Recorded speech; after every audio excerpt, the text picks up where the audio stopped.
Hi guys, hello. This is Manu Mishra. Welcome you all on our YouTube official channel Law Prep Tutorial and to this session जिसमें आज हम लोग 9th of June के the Hindu newspaper का analysis करेंगे. But before I start with the analysis of today's newspaper, before we see कि आज के न्यूज़पेपर में हमारे एग्जामिनेशन पर्सपेक्टिव से कौन-कौन सी इंपॉर्टेंट न्यूज़ेस हैं या कौन-कौन से इंपॉर्टेंट एडिटोरियल्स हैं जो कि हमारे एग्जामिनेशन पर्सपेक्टिव से इंपॉर्टेंट हो जाते हैं. Just give me a minute. Let me have a tech check. Let me see. Am I perfectly audible or not? And then we will start with our session without any hindrance, right? So just give me a second, guys. Let me have a tech check first.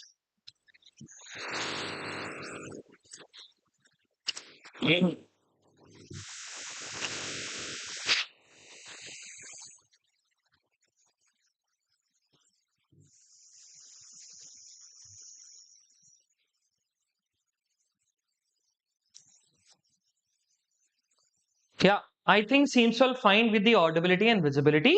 So good morning, everyone. Good morning, good morning, good morning, good morning. Good morning, Namrata. Good morning, Athav. Good morning, Pavni. Good morning, Bharat. Good morning, Sanjeev. Good morning, Devang. Good morning, everyone. Good morning. I hope you guys are doing good and आपकी preparation on track चल रही होगी, right? So good morning, everyone. चलो. So let's not waste more time. Let's start with the analysis of today's newspaper. And let's see कि आज के newspaper में हमारे एग्जामिनेशन पर्सपेक्टिव से कौन-कौन सी इंपॉर्टेंट न्यूज़ेस हैं. So as you guys already know कि ऑलरेडी हम लोग संडे का न्यूज़पेपर एनालिसिस भी करते हुए चल रहे हैं. तो ऑलरेडी हमने 8th of June that is Sunday yesterday हमने उसका एनालिसिस किया हुआ है. Just go and watch, right? So अब हमारा एनालिसिस जो है वो अब 7 डेज आपको मिलेगा from Sunday to Saturday, right? From Sunday to Saturday. चलो, so today is Monday, fresh start for lot of people. I know कि बहुत सारे लोगों ने आज डिसाइड किया होगा कि मैं आज से पढ़ना स्टार्ट करूंगा परफेक्टली तरीके से. आई होप आप उस चीज पर कायम हो और आप उसको कंटिन्यू करते हुए चलिए. चलो, so when we talk about the today's newspaper, the first news which seems important, right, from our examination perspective, that is from the state of Manipur. देखो, मणिपुर की जब हम बात करें तो ये सबको पता है कि मणिपुर जो है वो अभी एथनिक क्लैश से निकला है या एथनिक क्लैश में फंसा हुआ है ना? मणिपुर की कहानी जो डिस्टर्ब होना स्टार्ट हो जाती है वो हो जाती है from the month of May 2023. और उसके पीछे हमने रीजंस भी समझे थे कि भाई मणिपुर में जो हमें इंटरनल डिस्टर्बेंस, मणिपुर के अंदर जो हमें आपका एथनिक क्लैश और प्रेसिडेंट रूल देखने को जो मिल रहा है ना, उसके पीछे एक one of the main reason था, that is two major ethnic groups in the state of Manipur. The first one जो कि मेजॉरिटी है पॉपुलेशन में, इवन उसका कंट्रोल गवर्नमेंट जॉब्स में, पॉलिटिक्स में, इवन हर चीज में उसका ही कंट्रोल है एक्सेप्ट लैंड, है ना? That is Meitei group.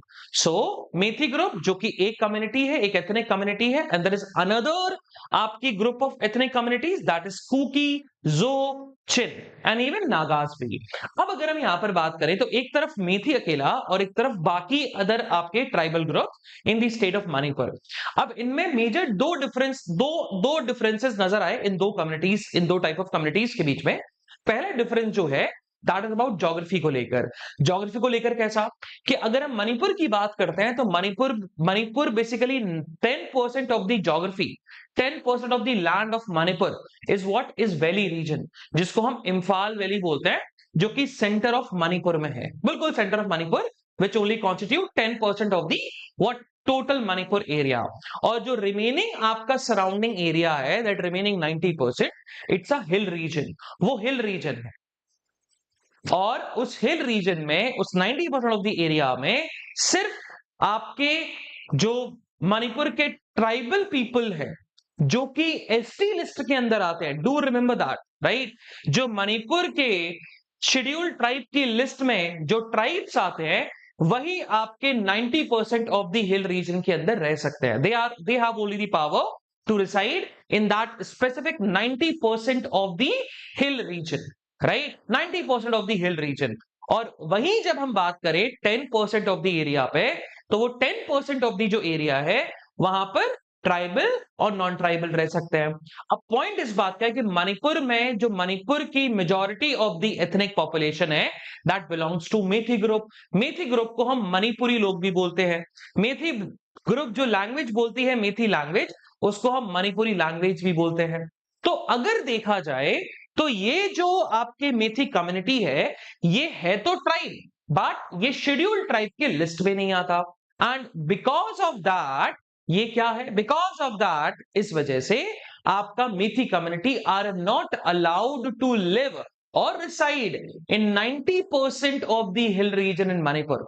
सो जो 60 to 65% ऑफ द पॉपुलेशन है मणिपुर की, मेथी कम्युनिटी की, वो सिर्फ मणिपुर के 10% ऑफ द एरिया में ही रह सकती है, जो कि सबके लिए ओपन है, राइट। और जो 90% ऑफ द हिल रीजन है, वहां पर कुकीजो, चिन, नागास, ये लोग रहते हैं।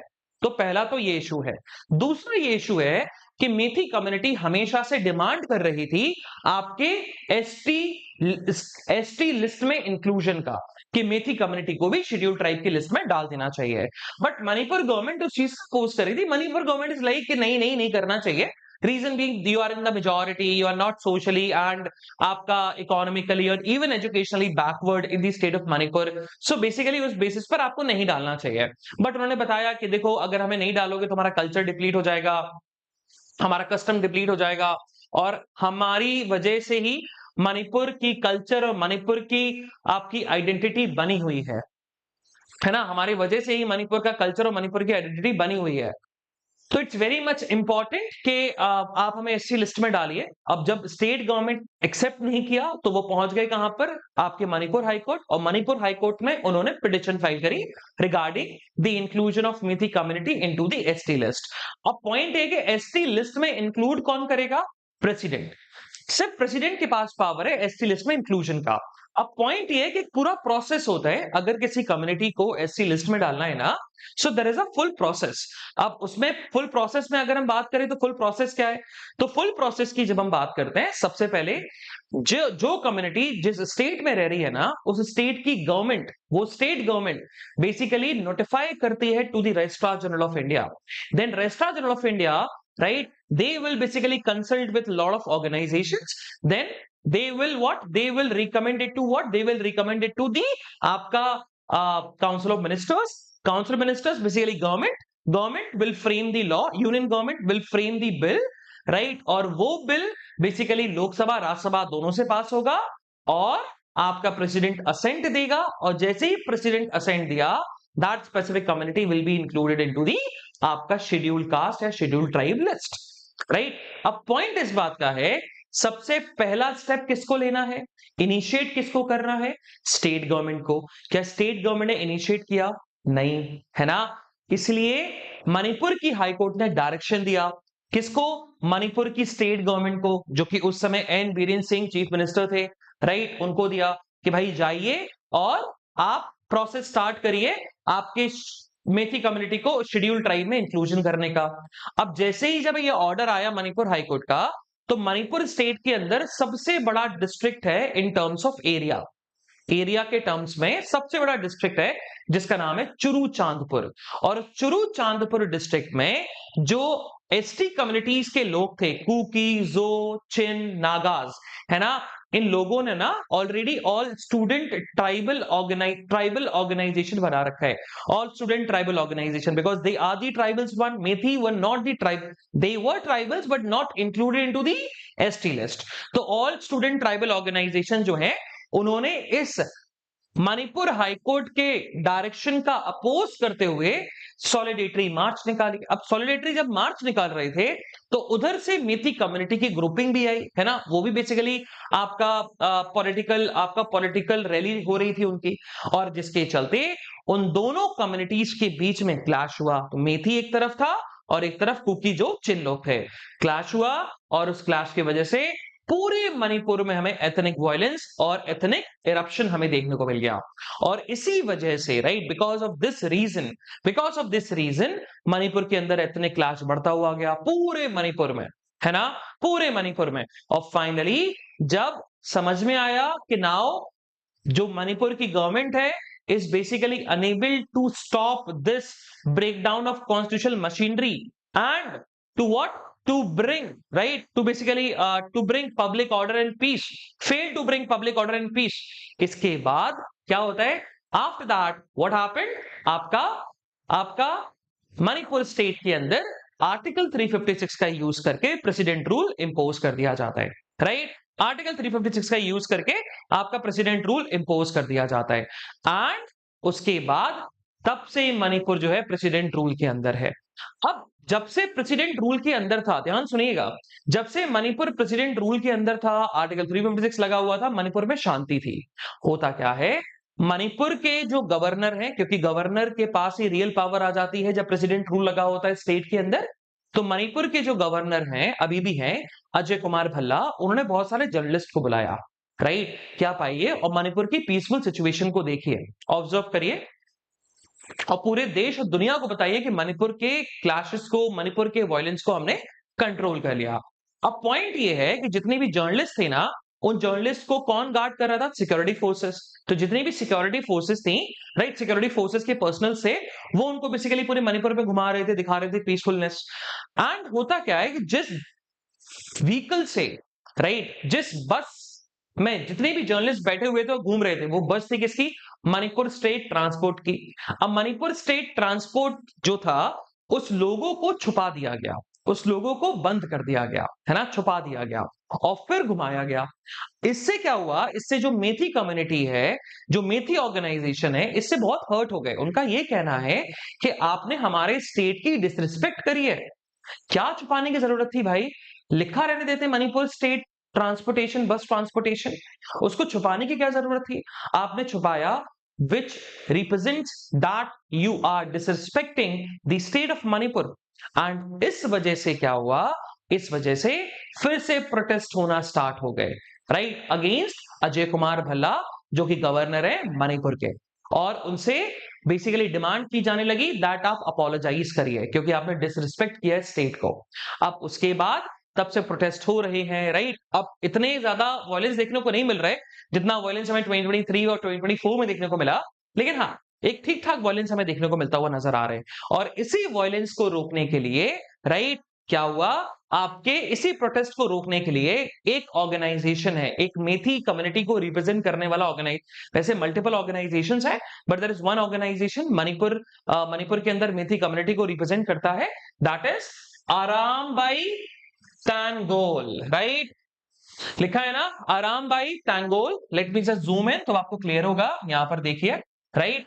सो क्या लिखा है, Arambai Tenggol, armed Meitei radical group. तो basically armed Meitei radical group है, basically believes in violence, right, believes in what, believes in basically having a rights through force, through force means, right, by the means of force. तो क्या हुआ, इस specific organisation के, इस specific group के कुछ top leaders को या टॉप मेंबर्स को अरेस्ट कर लिया गया by the what, by the security forces, है ना, सिक्योरिटी फोर्सेस के द्वारा इस स्पेसिफिक आर्म्ड रेडिकल ग्रुप, मेथी आर्म्ड रेडिकल ग्रुप के मेंबर्स को क्या किया गया, डिटेन कर लिया गया, अरेस्ट कर लिया गया। और जैसे ही ये अरेस्ट हुए तो क्या हुआ, वायलेंस ब्रेकआउट हो गया मणिपुर के अंदर, मणिपुर के अंदर क्लैशेस ब्रेकआउट हो गए, right. Government officials, buildings, government officials, आपकी व्हीकल्स, पब्लिक, आपकी पुलिस आपकी व्हीकल्स, इन सबको जलाया जाने लगा, इन सबको जलाया जाने लगा। वो चीज यहां पर बताई गई। और किसकी वजह से हुआ है, तो एक पर्सन है जिनको अरेस्ट किया गया, एक कनन सिंह, जो कि फॉर्मर मणिपुर पुलिस के हेड कांस्टेबल थे, राइट। और after retiring from the Manipur police, वो मेंबर बन गए आराम बाई तानगोल के। और उनके अरेस्ट के बाद वायलेंस ब्रेकआउट हो गया आपके स्टेट ऑफ मणिपुर के अंदर, राइट, आपके स्टेट ऑफ मणिपुर के अंदर। और जिसकी वजह से, ध्यान सुनिएगा, कुछ कुछ पॉइंटर्स हैं जो आपको दिमाग में रखना है, जिसकी वजह से गवर्नमेंट ने वहां पर प्रोहिबिटरी ऑर्डर इशू कर दिया अंडर सेक्शन 163 ऑफ द भारतीय नागरिक सुरक्षा संहिता, है ना। अब यहां पर ये देखना, हम जब पहले, राइट, आज जैसे अभी पेरेंट्स से कभी पूछोगे तो कभी पेरेंट्स से पूछना कि पापा या मम्मी, कभी आपने शहर में कर्फ्यू लगाए? तो दिल से हाँ लगाए, 144 लगती थी, 144, 144। सो बेसिकली अगर हम बात करें तो पहले हमारे देश के अंदर जो क्रिमिनल लॉज थे, राइट, वो क्रिमिनल लॉज आईपीसी था, जो कि बेसिकली पनिशमेंट और किस टाइप की पनिशमेंट है और कितनी पनिशमेंट है, पनिशमेंट को डिफाइन करता था। और दूसरा था प्रोसीजरल लॉ, जो कि प्रोसेस बताता था कि अगर कोई क्रिमिनल एक्टिविटी हो गई तो क्या प्रोसेस होना चाहिए, राइट, दैट इज सीआरपीसी।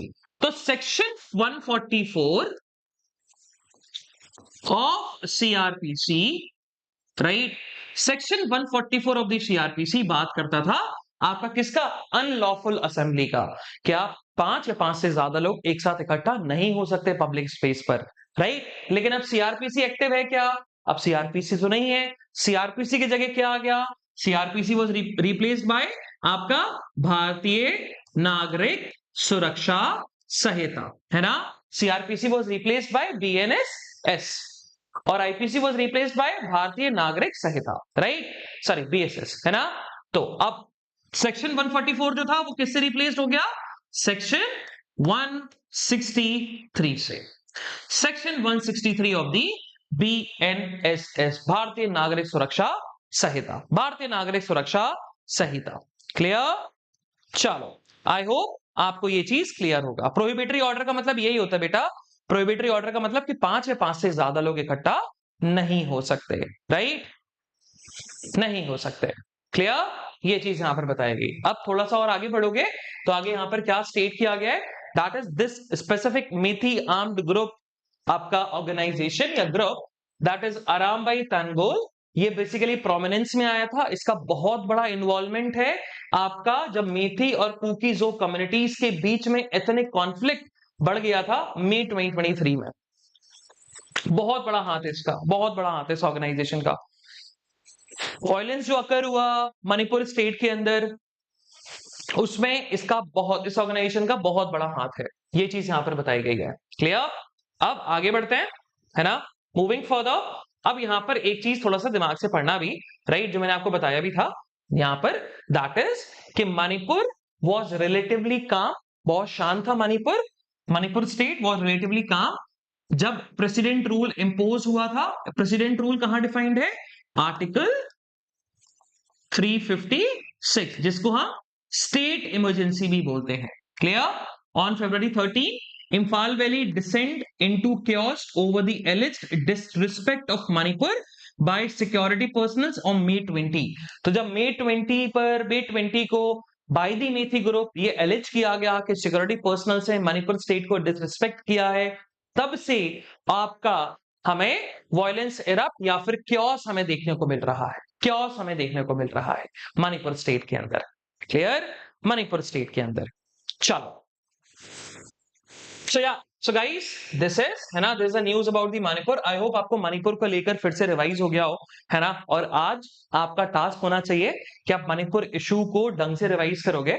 वैसे मैंने पूरा मोटा मोटा explain you, I will give you the conceptual clarity regarding the Manipur conflict, है ना। अब आपकी रिस्पॉन्सिबिलिटी है क्या, जैसे मणिपुर की ज्योग्राफी को देखना, मैप लगाए, देखो कि मणिपुर कौन से नेशन को टच करता है, और मणिपुर और म्यांमार के बीच में, बेसिकली इंडियन गवर्नमेंट और म्यांमार के बीच में, क्योंकि म्यांमार को टच करता है मणिपुर, एक बेसिकली आपका इंडिया और म्यांमार के बीच में एक बेसिकली बॉर्डर एरिया पे रहने वाले लोगों के लिए, राइट, एक प्रोग्राम स्टार्ट किया गया था 2018 में, that was free movement regime. तो फ्री मूवमेंट रिजीम के बारे में आपको पढ़ने की जरूरत है ना। फिर आप ये देखोगे कि मणिपुर जो है, मणिपुर बेसिकली की हिस्ट्री क्या है। Initially it was inducted into India as a union territory, है ना, पहले वो यूटी था, बाद में जाकर 70s में जाकर वो फुल फ्लेज स्टेट बनता है।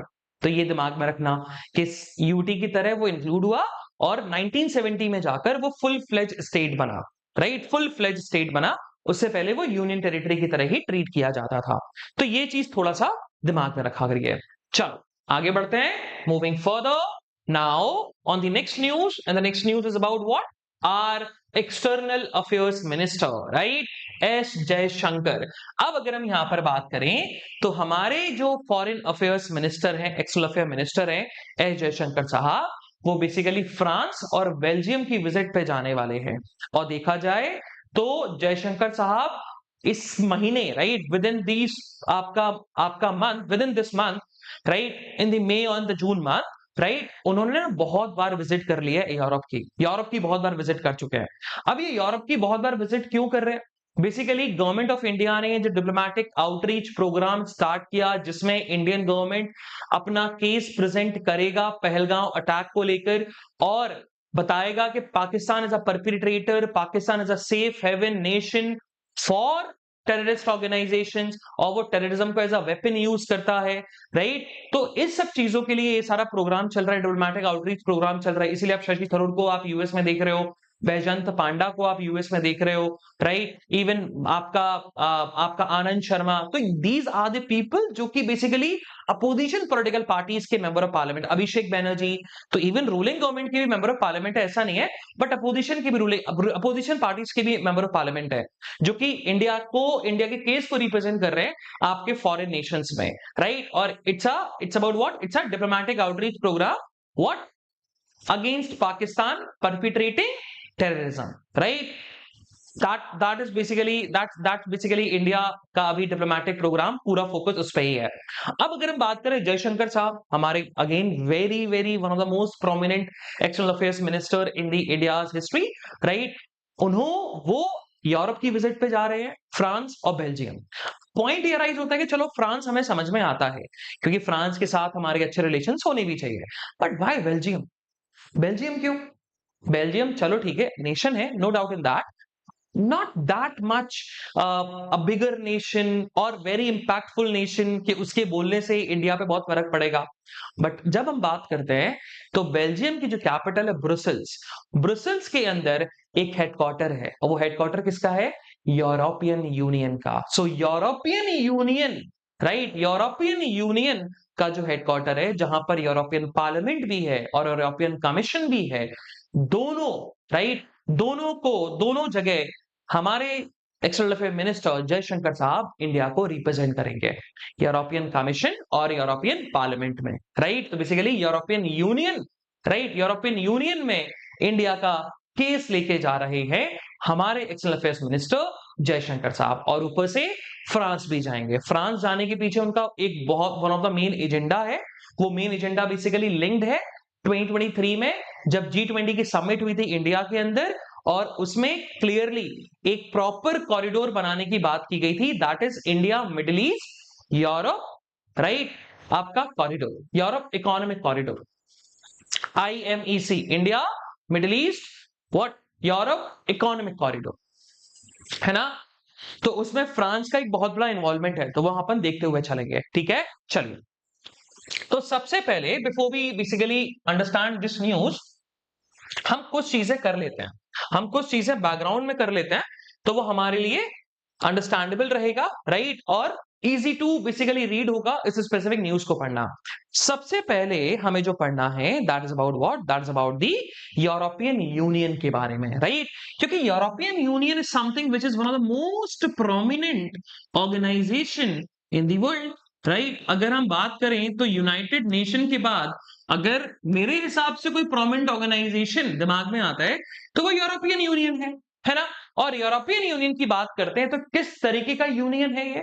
ऑलवेज रिमेंबर, जैसे ब्रिक्स है, तो ब्रिक्स किस तरीके का ऑर्गेनाइजेशन है, राइट, इकोनॉमिक ऑर्गेनाइजेशन है, इकोनॉमिक, सिक्योरिटी, पॉलिटिकल दोनों है। Quad, quad is a security organization, वो इकोनॉमिक को लेकर बात नहीं करेगा, वो सिक्योरिटी को लेकर बात करेगा कि इंडो पैसिफिक रीजन को फ्री एंड सिक्योर कैसे बनाया जाए, clear. G7 purely economic in nature, purely economic in nature, G20 purely economic in nature.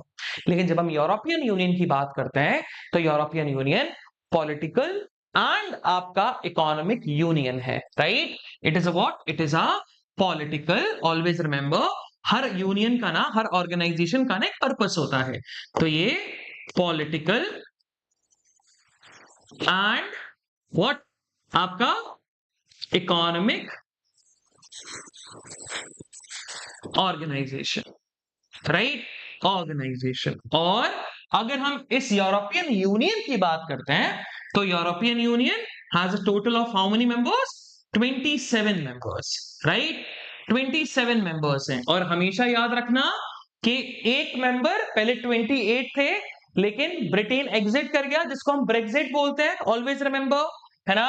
Initially it was 28 but United kingdom 2020 में पूरे तरीके से एग्जिट कर गया आपका यूरोपियन यूनियन से, जिसको हम ब्रेक्जिट बोला जाता है, कि Britain exit from European union, British exit from European union. अच्छा, यूरोपियन यूनियन स्टैब्लिश कैसे हुआ? अगर हम यहां पर बात करें, always remember it was established bye a treaty, है ना, उसको एक ट्रीटी से स्टैब्लिश किया गया था, जिसका नाम था आपका मास्ट्रिच्ट, MAASTRICHT,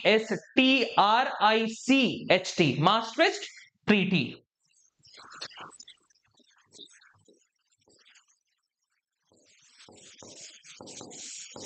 मास्ट्रिच्ट ट्रीटी, तो मास्ट्रिच्ट ट्रीटी साइन की गई थी, और मास्ट्रिच्ट ट्रीटी साइन करने के बाद आपका यूरोपियन यूनियन फॉर्म हुआ।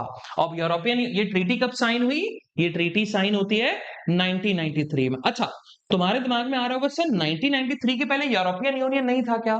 था, ऐसा नहीं है। उसके पहले डिफरेंट ट्रीटीज हुआ करती थी, and that was not known as European Union. But present वाला यूरोपियन यूनियन जब हम बात करें, प्रेजेंट डे वाला यूरोपियन यूनियन, वो इसी ट्रीटी से फॉर्म हुआ, राइट? इसी ट्रीटी से फॉर्म हुआ, जिसका पर्पस था कि भाई यूरोपियन यूनियन का सिंपल सा काम होगा कि वो कोऑपरेशन और integration among the member of state जो है, अमंग द मेंबर नेशंस, वो बढ़ाता हुआ चलेगा। By doing what? By doing economic and political stability, है ना? Bye political and economic stability. और यूरोपियन यूनियन की खुद की करेंसी है, उसका नाम क्या है? यूरो। पता है यूरो कितने नेशंस में करेंसी चलती है? Euro 19 nations, right? So 19 nations basically, 19 nations basically आपका यूरो करेंसी को यूज करते हैं। Not all the nations of European Union, but 19 nations basically euro currency का यूज करते हैं। अब अगर आपको यूरोपियन यूनियन के जेनेसिस को समझना है ना, तो initially it was started with 1957, है ना?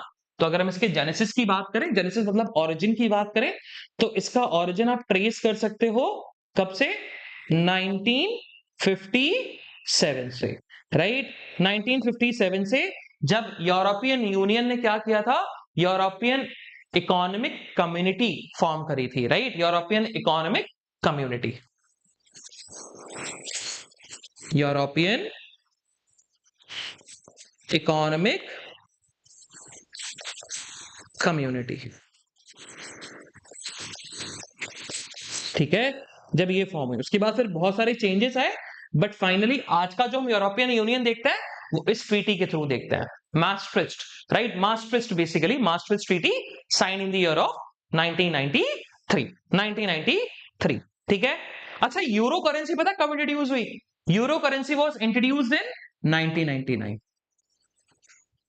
है ना? 19 कंट्रीज यूज करती हैं, और 1999 में ही यूरो करेंसी बेसिकली आपका लाइमलाइट में आया, आपका लाइमलाइट में आया था। ये थोड़ा सा याद रखना, ठीक है?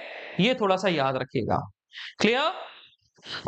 अब हमेशा याद रखना, बेसिकली जैसे यूरोपियन यूनियन है कैसा? यूरोपियन यूनियन पॉलिटिकल और इकोनॉमिक क्या है? ऑर्गेनाइजेशन है, राइट? यूनियन है, पॉलिटिकल एंड इकोनॉमिक बेसिकली आपका कोऑपरेशन है 27 कंट्रीज के बीच में। तो इसलिए यूरोपियन यूनियन के बेसिकली 4 स्ट्रक्चर्स हैं। पहला यूरोपियन काउंसिल है। यूरोपियन काउंसिल बेसिकली जैसे इंडिया में काउंसिल ऑफ मिनिस्टर्स होते हैं ना, तो वैसे ही यूरोपियन काउंसिल वैसा ही काम करती है। यूरोपियन पार्लियामेंट, जहां पर लॉ बनाया जाता है यूरोपियन यूनियन को लेकर, जैसे इंडिया का पार्लियामेंट है, संसद है, कानून डिस्कस होता है, राइट? यूरोपियन पार्लियामेंट है। यूरोपियन कमीशन, यूरोपियन कमीशन मतलब जैसे इंडियन गवर्नमेंट है, वैसे यूरोपियन कमीशन है। फिर एक और है, that is council of the EU, जो कि सबसे इंपॉर्टेंट डिसीजन मेकिंग बॉडी है। तो अगर कोई मेन डिसीजन मतलब कैबिनेट, जैसे इंडिया में कैबिनेट होती है, वैसे ही वहां पर आपकी काउंसिल ऑफ ईयू,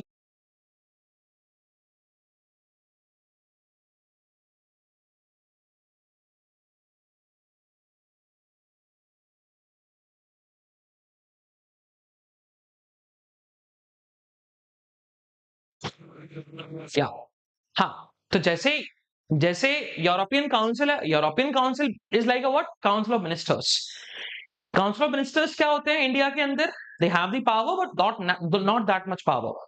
लेकिन अगर सरकार को बिल्कुल कॉन्क्रीट डिसीजन लेना होता है, तो कौन लेती है? कैबिनेट। तो वही यूरोपियन यूनियन में कैबिनेट किसको बोलते हैं? काउंसिल ऑफ यूरोपियन यूनियन को। यूरोपियन काउंसिल अलग है। European council is like council of ministers. ये है काउंसिल ऑफ यूरोपियन यूनियन, जिसमें what? It's like a cabinet, the main decision body, right? The main decision making body. चलो, अब अगर हम यहां पर बात करते हैं, तो यूरोपियन यूनियन को लेकर आई होप आपको क्लैरिटी हो। अब यहां पर एक और चीज है जिसको मैं आपको बोलूंगा कि प्लीज, है ना, उसको समझना भी हमारे लिए जरूरी हो जाता है। That is India, Middle East Europe economic corridor. तो let me first show you the image, तब आपको यहां पर थोड़ा समझ में भी आएगा कि हम बेसिकली डिस्कस हम किस बारे में करते हुए चल रहे हैं, है ना। मैं हमेशा बोलता हूं कि जब भी आपको किसी भी चीज के बारे में समझना है ना, just understand the map. Map समझ जाओगे, आपको बहुत सारी अंडरस्टैंडिंग जो है वो आपको समझ में आना स्टार्ट हो जाएगी, ठीक है। चलो अब देखो, अब मैं अगर आपको यहां पर बताऊं, राइट, इस स्पेसिफिक कॉरिडोर के बारे में बताऊं, just a second, let me just download the image and then we basically understand it. ये देखिए,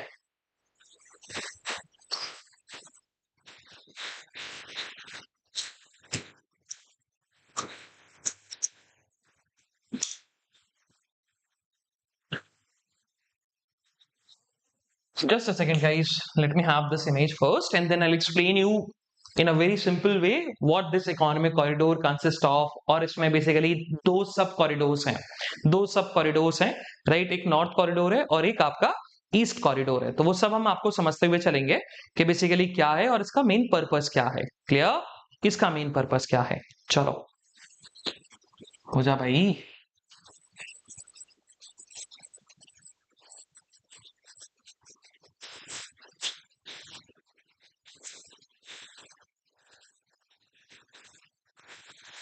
चलो पहले थ्योरी समझ ले। हाँ, I think I'm facing some problem in downloading this image. Just a second.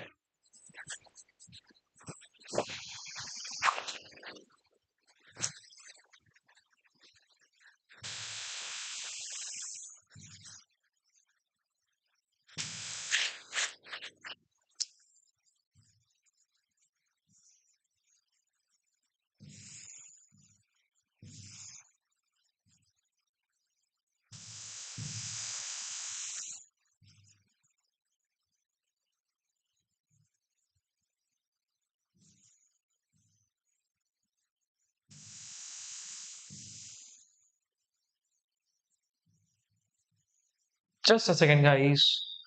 चलो जब तक ये अपलोड हो रही है, right, let me just explain you the आपका theory regarding the India Middle East Europe economic corridor के बारे में, राइट। अगर हम इसके एक्रोनीम को लिखें तो इसके एक्रोनीम को हम कैसे लिखते हैं, that is IMEEC, India Middle east. कुछ लोग इतना ही लिखते हैं और इसको ऐसे भी लिख सकते हैं, India Middle East Europe economic corridor. तो कुछ लोग मेजरली न्यूज़पेपर में ऐसा एक्रोनिम आता है, बट ऑफिशियली हम इसको ऐसा भी बोल सकते हैं, डू रिमेंबर दैट, ठीक है। चलो परफेक्ट, अब हुआ।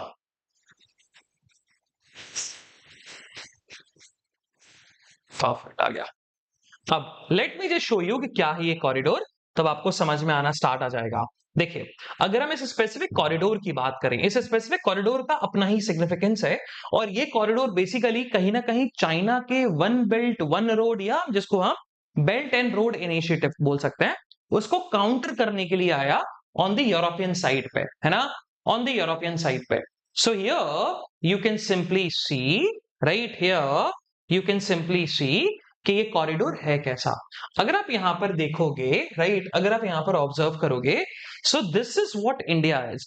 और क्या है, हमें नाम से समझ में आ रहा है कि इंडिया से मिडिल ईस्ट, मिडिल ईस्ट से यूरोप, आपका ये प्रॉपर कॉरिडोर बनेगा, कनेक्टिविटी बनेगी। तो let me just explain you the corridor first, then will jump on to the आपका थ्योरी वाला पार्ट कि कौन कौन से इंपॉर्टेंट पॉइंटर्स हैं। अब आप यहां पर देखना कि मुंड्रा पोर्ट, अच्छा, मुंड्रा पोर्ट का अपना ही एक सिग्निफिकेंस है। ये इंडिया का पहला India first private developed and operated port है, सी पोर्ट है, राइट। कौन कौन चलाता है इसको, अडानी पोर्ट्स, अडानी कंपनी। तो ये इंडिया का पहला प्राइवेट डेवलप्ड और आपका ऑपरेटेड पोर्ट अगर कोई है, दैट वाज मुंड्रा पोर्ट। तो मुंड्रा पोर्ट और इवन मुंबई, तो बेसिकली दो पॉइंट्स होंगे, इंडिया से कनेक्ट करेंगे। यहां से स्टार्ट होगा, कहां जाएगा, आपका यूएई, यूनाइटेड अरब एमिरेट्स के पोर्ट, दैट इज जिबेल अली पे। जिबेल अली से फिर आपका लैंड रूट स्टार्ट होगा। अभी क्या है, ये dot dot line represents what, it's a sea route, ठीक है। फिर यहां से आप यूएई से बेसिकली स्टार्ट होगा और पूरा सऊदी अरेबिया आपका, और फिर पहुंचेगा इजराइल। तो ये जो दिख रहा है it's a what, it's a road, right, या लैंड रूट बोल सकते हो, रोड रूट या लैंड रूट। रोड, अच्छा ऐसे लिख लो, रेल एंड रोड। फिर जब इजराइल के आपके पोर्ट से लेकर कहां जाएगा, ग्रीस तक जाएगा, तो यूरोप को कनेक्ट कर रहे हैं, ग्रीस तक जाने वाला है, तो ये आपको मिलेगा आपका सी रूट, सी रूट, ठीक है, सी रूट। उसके आगे फिर भी जा सकता है, इसके आगे भी है प्लान, तो बेसिकली अमेरिका तक पहुंचने का है, कि यहां से पूरा ब्रिटेन पहुंचेगा, ब्रिटेन से पूरा का पूरा आपका अमेरिका पहुंच जाएगा, राइट, फ्रांस, बेसिकली फ्रांस, और फ्रांस से सीधा सीधा फ्रांस पहुंचेगा बेसिकली, जो इंग्लिश चैनल लगाता है, और फ्रांस से सीधा डायरेक्टली कहां पहुंचेगा, अमेरिका, है ना। तो ये पूरा कॉरिडोर बनाने की बात की जा रही है, जिससे eastern part of the world को आपके western part of the world के साथ कनेक्ट किया जाए बाय लैंड रूट और बाय आपका सी रूट के थ्रू। पॉइंट अगर हम इसकी बात करें तो ये आया क्यों, तो ये बेसिकली सबसे पहले लिखना कि इसका जो मेन पर्पस है, वो मेन पर्पस है टू काउंटर बैलेंस या to counter what, China's China's BRI, belt and road initiative, right. China का BRI जो है ना, चाइना का BRI को काउंट करने के लिए ये कॉरिडोर आया। और ये कॉरिडोर अभी ना इसकी वर्किंग थोड़ी स्लो हो गई है। ये कॉरिडोर का इंसेप्शन कब हुआ था, इट वॉज इंसेप्टेड या originated, and not only originated, officiated, officiated का मतलब ऑफिशियली बोल दिया गया कि ये है, officiated in what, during G20 summit 2023, G20 summit 2023, right, जो कि कहां हुई, न्यू दिल्ली के अंदर, कहां हुई, न्यू दिल्ली के अंदर, न्यू दिल्ली के अंदर, ठीक है, न्यू दिल्ली के अंदर हुई थी। Always remember that, always remember that. तो अगर हम यहां पर बात करें तो ये कॉरिडोर है कैसा कॉरिडोर, ये कॉरिडोर मल्टी मोडल है। मल्टी मोडल का मतलब कि मल्टीपल मोड से बेसिकली आप इस कॉरिडोर में जा सकते हो, दैट मींस लैंड रूट भी है, सी रूट भी है, राइट, सी रूट भी है, जिससे क्या होगा, जिसका जिसका मेन पर्पस क्या है कि हमें इंफ्रास्ट्रक्चर, ट्रेड और ट्रांसपोर्ट जो है इंडिया, मिडिल ईस्ट और यूरोप के बीच में फैसिलिटेट करना है, फैसिलिटेट करना है। ऑरिजिन कब हुआ था, ऑरिजिन G20 समिट दिल्ली के अंदर, राइट, दिल्ली के अंदर G20 समिट हुई थी, और उस समय साइन किसने किया था, इंडिया, यूरोपियन यूनियन। तो यूरोपियन यूनियन की विजिट पे इसलिए इसी वजह से भी जा रहे हैं, India, European Union, France, Germany, Italy, Saudi Arabia, UAE and US, याद रखना, एंड यूएस, क्लियर, ये चीज बस एक चीज याद रखना, वेरी वेरी इंपॉर्टेंट, जो कि बहुत लोग कंफ्यूज भी होते हैं। कंफ्यूज क्या होते हैं, एग्जामिनेशन में आएगा और नहीं बता पाओगे, it is a part of US का ना एक प्रोग्राम है, इंफ्रास्ट्रक्चर प्रोग्राम है, ग्लोबल इंफ्रास्ट्रक्चर प्रोग्राम है। तो बेसिकली यूएस ने भी अपने ही देश के अंदर एक प्रोग्राम लॉन्च किया था, यूएस गवर्नमेंट ने। उस प्रोग्राम का मेन पर्पस था कि दुनिया में जहां इंफ्रास्ट्रक्चर बिल्डअप नहीं है, वहां पर इंफ्रास्ट्रक्चर को और अच्छा बिल्डअप किया जाए, क्योंकि जब इंफ्रा बिल्डअप होगा, कनेक्टिविटी अच्छी होगी, ऑटोमेटिकली इकोनॉमिक बूम देखने को मिलेगा। तो पूरे दुनिया में इंफ्रास्ट्रक्चर को अच्छा करने के लिए यूएस का ऑलरेडी एक प्रोग्राम चल रहा है, उसका नाम है partnership for global infrastructure and investment, right. तो it is a part of broader what, PGII, right, partnership for global infrastructure and investment,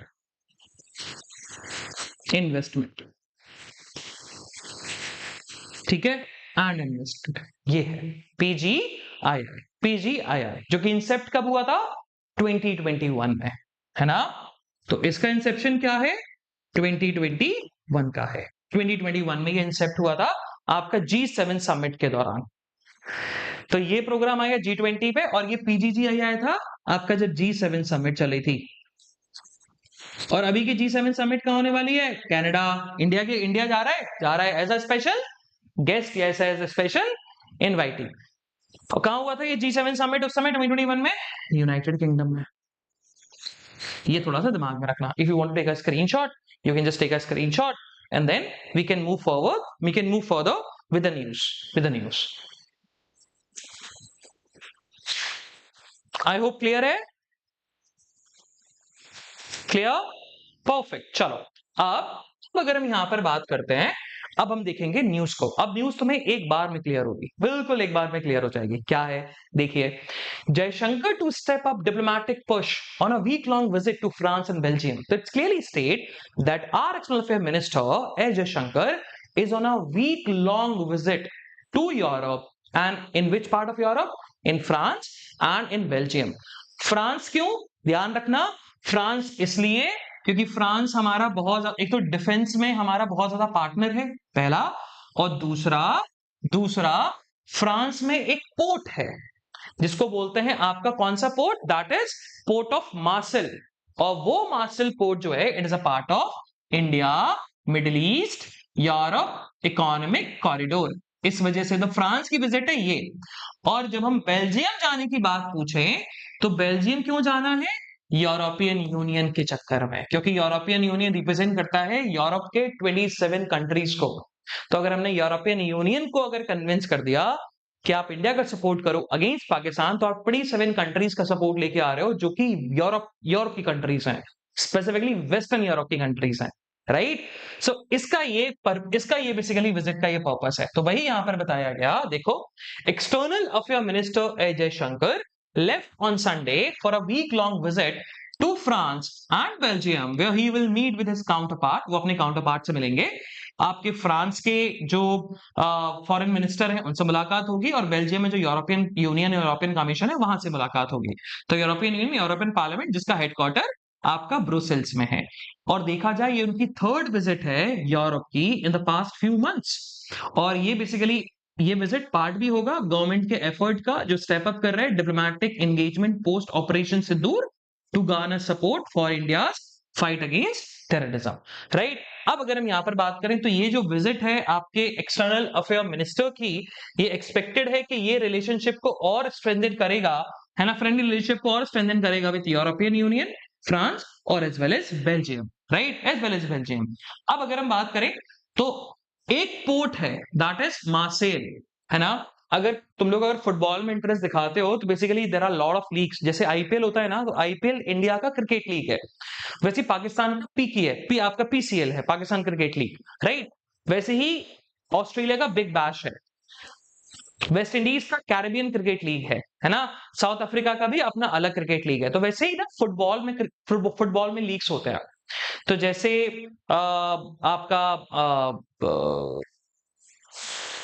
La Liga होता है, right. La Liga is of, if I am not wrong, Spain, है ना. La Liga Spain का है. Because totally forget, right, क्योंकि बहुत समय हो गया फुटबॉल को देखे हुए. व्हेन मेसी जब बार्सिलोना में खेलता था और रोनाल्डो जब रियल मैड्रिड में खेलता था, वैसे I am not that much interest in football. Basically my friend used to watch that, और दोस्तों के साथ मैं भी देखना स्टार्ट कर गया था. तो yeah that's for the reason, right. बाकी टोटल लव टू क्रिकेट, है ना. चलो, सो फुटबॉल में ना बहुत सारे आपके बेसिकली क्या होते हैं, बहुत सारे लीग्स होते हैं. जैसे ला लीगा हो गया, ला लीगा के अलावा आपका ला लीगा इज ऑफ आपका इसका स्पेन का होता है ला लीगा, राइट. आपका एक होता है लीग वन, और लीग वन में एक फुटबॉल क्लब है दैट इज कॉल्ड मार्सेल. तो मार्सेल जो कि शहर का नाम भी है, right. It is a what, it is a city in the state in the nation of France, जो कि पोर्ट सिटी है. पोर्ट सिटी मतलब जैसे कोची है, विशाखापट्टनम है, मुंबई है, चेन्नई है, कोस्टल लगता है, right. Same got with Marseille. तो मार्सेल की बात करें तो मार्सेल भी बेसिकली जाएंगे और वहां पर एड्रेस करेंगे मेडिटेरेनियन राइसेना डायलॉग को. तो जैसे हमारे यहाँ राइसेना डायलॉग होता है ना, तो वैसे ही मेडिटेरेनियन आपका राइसेना डायलॉग होता है, जो कि अगेन ऑब्जर्वर रिसर्च फाउंडेशन और वहां की एक्सटर्नल अफेयर मिनिस्ट्री कराती है. और मार्सेल की बात करें तो Marseille is one of the European port along with Trieste, Italy and Piraeus, जो कि क्या होने वाले हैं among the sports, along the sports. Marseille भी आपका रन करेगा India Middle East Europe economic corridor route में, राइट, रूट में, जो कि 2023 में आपका लॉन्च हुआ था. लेकिन अभी वो बहुत उसकी ज्यादा बात नहीं हो रही. क्यों?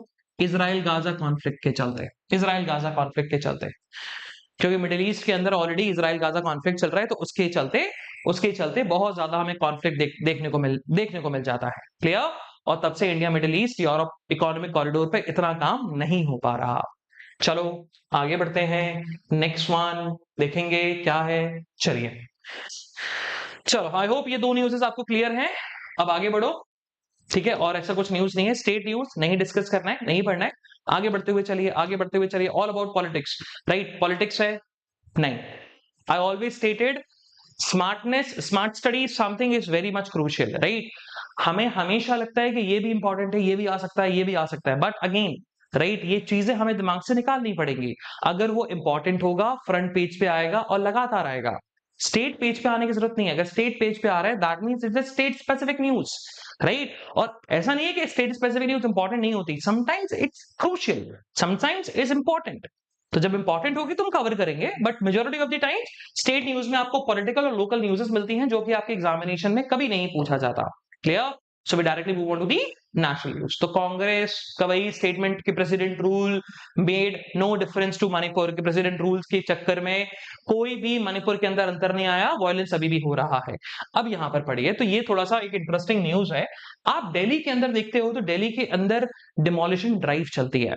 डिमोलिशन ड्राइव मतलब जिन्होंने दिल्ली के गवर्नमेंट प्रॉपर्टीज या गवर्नमेंट लैंड पर इलीगली अपना घर बना रखा है, तो डिमोलिशन ड्राइव चलती है ना, स्लम्स में डिमोलिशन ड्राइव चलती है। बट फाइनली दिल्ली की चीफ मिनिस्टर रेखा गुप्ता जो है, राइट, उन्होंने ये अनाउंस किया कि अब इलीगल डिमोलिशन ड्राइव नहीं चलेगी। कई बार ऐसा हुआ है कि कोर्ट ने ऑर्डर्स दिए और कोर्ट के ऑर्डर्स आने के बावजूद भी कोर्ट ने स्टे लगा दिया कि भाई नहीं, डिमोलिश नहीं करना है। उसके बावजूद भी दिल्ली के म्युनिसिपल कॉर्पोरेशन ने आपका डिमोलिशन ड्राइव स्टार्ट कर दिया। बट फाइनली सीएम जो है रेखा गुप्ता, उन्होंने क्लियरली स्टेट किया है कि अब ऐसा नहीं होगा। डिमोलिशन ड्राइव तभी चलेगी जब मैंडेट होगा, लीगल डिमोलिशन ड्राइव चलेगी, इलीगल डिमोलिशन ड्राइव नहीं चलने वाली। तो लिखा है नो मोर अनलॉफुल डिमोलिशन, है ना? तो उन्होंने खुद बोल दिया कि स्लम्स के अंदर अब कोई भी अनलॉफुल डिमोलिशन नहीं होगा, लेकिन लॉफुल हो सकता है।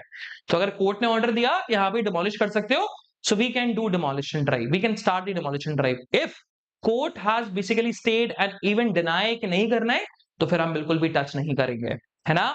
बिल्कुल भी टच नहीं करेंगे। तो अगर इसमें भी कहीं ना कहीं पॉलिटिक्स का टच हमें देखने को मिल रहा है, क्योंकि आम आदमी पार्टी ने एक्विजिशन लगाया, तब जाकर ये स्टेटमेंट आया दिल्ली की सीएम का। चलो आगे बढ़ते हैं, नेक्स्ट वन ये न्यूज, इट शोज इंडिया की इकोनॉमी कितनी, मतलब इंडिया की इकोनॉमी स्टेट वाइज। बेसिकली ये न्यूज बताती है, स्पेसिफिक पार्ट बताता है कि इंडिया में जो एफडीआई आ रहा है, फॉरेन डायरेक्ट इन्वेस्टमेंट, अगर आप याद करो तो हमने प्रीवियस सेशंस में हमने फॉरेन डायरेक्ट इन्वेस्टमेंट को पढ़ा भी था कि फॉरेन डायरेक्ट इन्वेस्टमेंट होता क्या है, किस रूट से आता है, कितने तरीके का एफडीआई होता है, everything we have covered, automatic route, government route, ये याद करिए, ये हमने डिस्कस किया था। तो आज आपका टास्क ये भी है, right? Your task is what? आज आपका टास्क, आपका मणिपुर वायलेंस तो आपको रिवाइज करना ही करना है, और उसके साथ साथ you have to make sure of that कि आप एफडीआई को लेकर थोड़े से कॉन्सेप्चुअल क्लैरिटी अपने दिमाग में लेके आओ। तो जो उस दिन पढ़ाया था ना, उसको लेकर आपके दिमाग में कॉन्सेप्चुअल क्लैरिटी, उसको रिवाइज करते हुए चलिए। अगर उसके नोट्स बनाए हैं तो रिवाइज करो, नहीं बनाए हैं तो just search on the Google और just basically watch that date का एनालिसिस। क्लियर? चलो अब अगर हम यहां पर बात करें तो क्या बताया गया, यूनियन गवर्नमेंट का यह कहना है कि इंडिया में अगर 100 रुपीज का एफडीआई आ रहा है, do listen it very carefully, अगर 100 रुपए का फॉरेन डायरेक्ट इन्वेस्टमेंट इंडिया के अंदर आ रहा है, तो 51 रुपीज जो है वो कर्नाटका और महाराष्ट्र, राइट, कर्नाटका और महाराष्ट्र अट्रैक्ट कर लेता है। मतलब अगर 100 रुपए का इन्वेस्टमेंट इंडिया के अंदर आता है, तो 51 रुपीज का इन्वेस्टमेंट कर्नाटका और आपका महाराष्ट्र में ही शेयर हो जाता है, और रिमेनिंग 49 रुपीज जो है वो आपके अदर स्टेट्स में बढ़ जाता है। ये चीज बताया गया। तो Maharashtra and Karnataka they account for 51% of the foreign direct investment inflows into a nation. That's what last financial year 2024-2025 का डेटा बोलता है, राइट? 2024-2025 का डेटा बोलता है। क्लियर? और ये जो डेटा किसका आया? Department of promotion of industry and internal trade का, राइट? तो कहां से आया? ये गवर्नमेंट का ही बेसिकली डिपार्टमेंट है, department for promotion of industry and internal trade.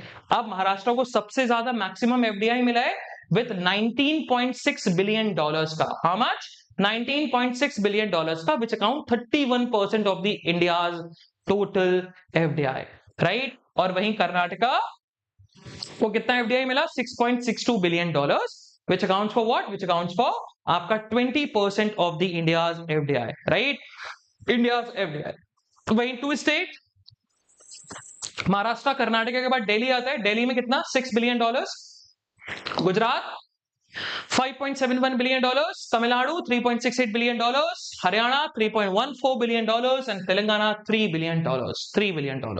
तो ये चीज हमें यहाँ पर देखने को मिल रहा है। बाकी एक चीज और दिमाग में रखना, तो स्टेट वाइज तो आपको थोड़ा दिमाग में रखना ही रखना है, बाकी एक चीज थोड़ा सा आपको दिमाग में रखना पड़ेगा, ये वाला पार्ट। तो लिखा है कि जो टोटल एफडीआई है, मतलब टोटल फॉरेन डायरेक्ट इन्वेस्टमेंट है, which include what? Which include equity inflows also, right, वो आपका री इन्वेस्टेड अर्निंग अदर कैपिटल ग्रू 14%, तो 14% से बढ़ गया, याद रखिए 14% से बढ़ा, with what? $81.04 billion. So total FDI in the last financial year, that was 81.04%, including equity inflows भी, right? तो total FDI कितना हुआ है?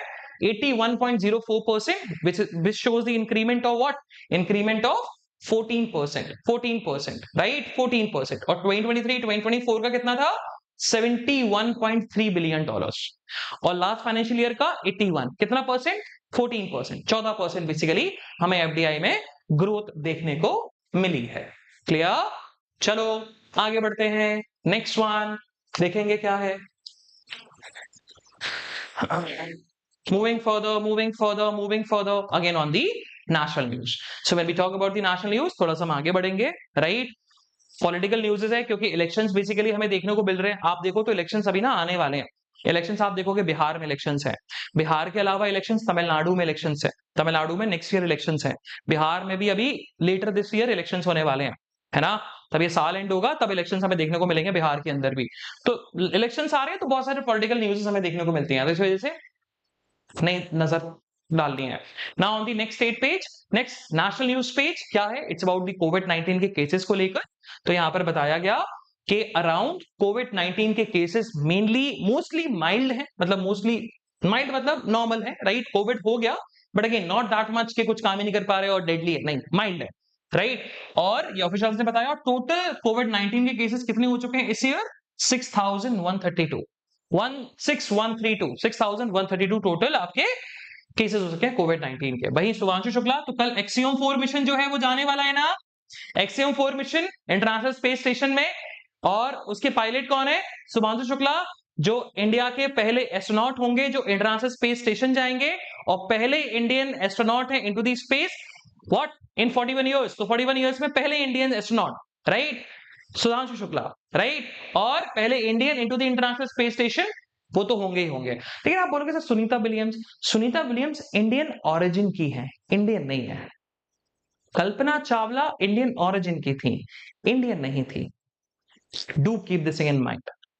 तुम लोग कंफ्यूज होते होगे, sir Sunita Williams, Kalpana Chawla, they are Indian origin, they were born in India, there is no doubt in that, but they don't have Indian citizen, they are not Indians, they are Indian origin, right?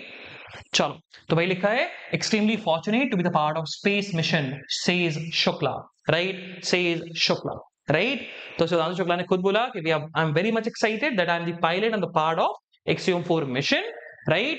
जो कि international space station में जाएगा। चलो आगे बढ़ते हैं। वैसे ये 8 जून को जाने वाला था, but again it got extended because of what? It got extended आपका till 10th June, because नहीं दिमाग में रखना है। हाँ, एक चीज और दिमाग में रखना, इंडिया और मंगोलिया, इंडिया और मंगोलिया की joint military exercise, India Mongolia की joint military exercise. India and Mongolia कहां है? मंगोलिया चाइना के नॉर्थ में है और रशिया के साउथ में है ना, छोटा सा देश है। मंगोलिया बेसिकली फेमस भी है because of Genghis Khan, history की वजह से, राइट। अब उसकी इतनी रेलेवेंसी नहीं है, लेकिन इंडिया और मंगोलिया साथ में ज्वाइंट एक्सरसाइज करते हैं, मिलिट्री एक्सरसाइज करते हैं। Do remember the name of that exercise, that is nomadic elephant. और कौन सा एडिशन है? 17th addition.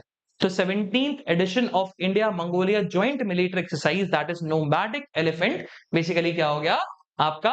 ऑलरेडी ऑनगोइंग है। चलो आगे बढ़ते हैं, moving further. On the science page में हमें नहीं पढ़ना है, आगे बढ़ो, राइट, आगे बढ़िए, आगे बढ़िए on the editorial one. So when we talk about the editorial, do we have an important one? Yes. And that is about what? That is about judicial sensitivity to sentiments is a sign of regression. Right? तो author ने खुद यहां पर बोला कि judiciary की sensitivity जो है अगर वो सेंटिमेंट्स में कन्वर्ट हो जाए तो वो साइन ऑफ रिग्रेशन होता है, साइंस ऑफ रिग्रेशन होता है। राइट, यहां पर ऑथर क्या बात करना चाह रहे हैं, यहां पर ऑथर जो है वो बेसिकली बात करेंगे freedom of speech and expression की। ठीक है, आर्टिकल 19(1)(a) के अंदर जो क्लियरली स्टेट किया freedom of speech and expression. अब freedom of speech and expression की बात की जा रही है, वो भी जुडिशरी से रिलेटेड। अभी अब मुझे पता है ब्लर दिख रहा होगा, मैं जूम इन करूंगा, वो इस वजह से दिख रहा, इसी वजह से आपने देखा होगा क्योंकि अभी ऑपरेशन सिंदूर के बाद हमारे इंडिया में कुछ ऐसे लोग हैं जिनको अरेस्ट किया गया। जैसे अशोका यूनिवर्सिटी के प्रोफेसर थे, उनको अरेस्ट किया गया था। एसएलएस पुणे की एक स्टूडेंट थी, राइट, है ना, उसको अरेस्ट किया गया बिकॉज ऑपरेशन सिंदूर को लेकर उन्होंने सोशल मीडिया पे कुछ स्टेटमेंट लिखे और जिसके चक्कर में उन लोगों को अरेस्ट किया गया क्योंकि बोला गया कि हेट स्पीच है ना, आपके लोगों के सेंटिमेंट्स को हर्ट करता है। तो उसी चीज को लेकर ऑथर ने ना एडिटोरियल लिखा हुआ है। तो लेट्स अंडरस्टैंड दिस, ठीक है, लेट्स अंडरस्टैंड दिस। देखिए क्या है आगे, ऑथर ने बोला कि आज अगर हम बात करें तो आज हमारे भारत देश के, राइट, आज हमारे भारत देश के कोर्ट्स जो है, इंडियन कोर्ट्स बेसिकली आज उस कंडीशन में नहीं है कि वो किसी के freedom of speech and expression को प्रोटेक्ट कर पाए। ऑथर जो है, ऑथर सीनियर एडवोकेट है सुप्रीम कोर्ट के, संजय हेगड़े, आज one of the most prominent advocates in India, senior advocate है बेसिकली, राइट, सीनियर एडवोकेट है। उन्होंने खुद बोला कि आज के दिन अगर हम बात करें तो Indian court they are not that much capable of defending individuals freedom of speech and expression, right. So Indian courts are today not defending free speeches, आज डिफेंड नहीं कर पा रहे Indian courts, right, they are managing it, manage कर पा रहे हैं बस। एक होता है डिफेंड करना, एक होता है मैनेज करना, एक होता है प्रॉब्लम का सल्यूशन देना, एक होता है प्रॉब्लम्स को बस कुछ समय के लिए मैनेज कर लेना, राइट। तो आज इंडियन कोर्ट सिर्फ मैनेज कर पा रहे हैं, freedom of speech and expression को डिफेंड नहीं कर पा रहे। और अगर हम बात करें तो ये हमारा फंडामेंटल राइट है under article 19(1)(a), that is freedom of speech and expression, that is freedom of speech and expression. क्या हो गया भाई, freedom of speech and expression, जिसमें क्लियरली लिखा हुआ है दैट स्पीच चाहे वो प्रोएक्टिव हो, चाहे ऑफेंसिव हो, चाहे अनसेटलिंग हो, लेकिन वो सिटीजन का ना शील्ड है। सिटीजन्स के पास, हमारे नागरिक के पास वो शील्ड की तरह काम करता है against what, against tyranny, against tyranny. वो कोई तलवार या टूल नहीं है, इट्स अ शील्ड। तो freedom of speech and expression as a shield, it's not a tool against tyranny, right. तो freedom of speech and expression is for the protection, not to attack someone, do remember that. हम attack करने के लिए freedom of speech and expression नहीं use करते, वो जो हमारा फंडामेंटल राइट है, इट्स अ शील्ड जिससे हम अगेंस्ट टायरनी बोल सकते हैं, अगेंस्ट टायरनी बेसिकली वो है, it's not a tool to fight against the what, tyranny.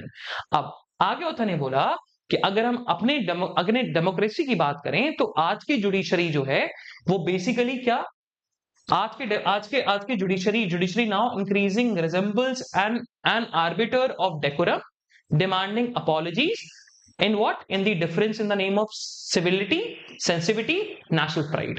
ये चीज यहां पर बोला गया। आजकल की जुडिशरी जो परपिट्रेटर्स क्या, जो अक्यूज है ना, उनसे माफी मंगवाती है, अपोलोजाइज करवाती है, राइट, कि ये नहीं बोलना है, वैसा नहीं बोलना है। तो ये चीज यहां पर बताया गया।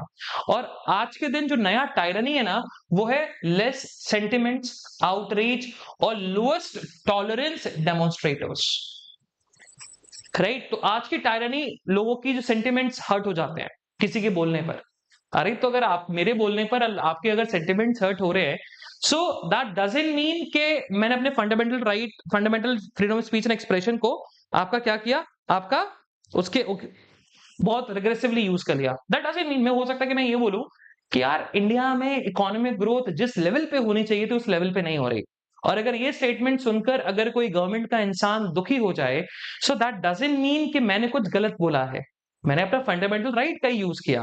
बट ऑथर का वही कहना है कि आज के दिन जब लोग अपना फंडामेंटल राइट का यूज करते हैं तो लोगों के सेंटिमेंट्स हर्ट होते हैं, और उस सेंटिमेंट हर्ट से लोग केस फाइल कर देते हैं कि भाई ये डिफेमेशन है और ये सारे स्टेटमेंट है, और अरेस्ट हो जाते हैं।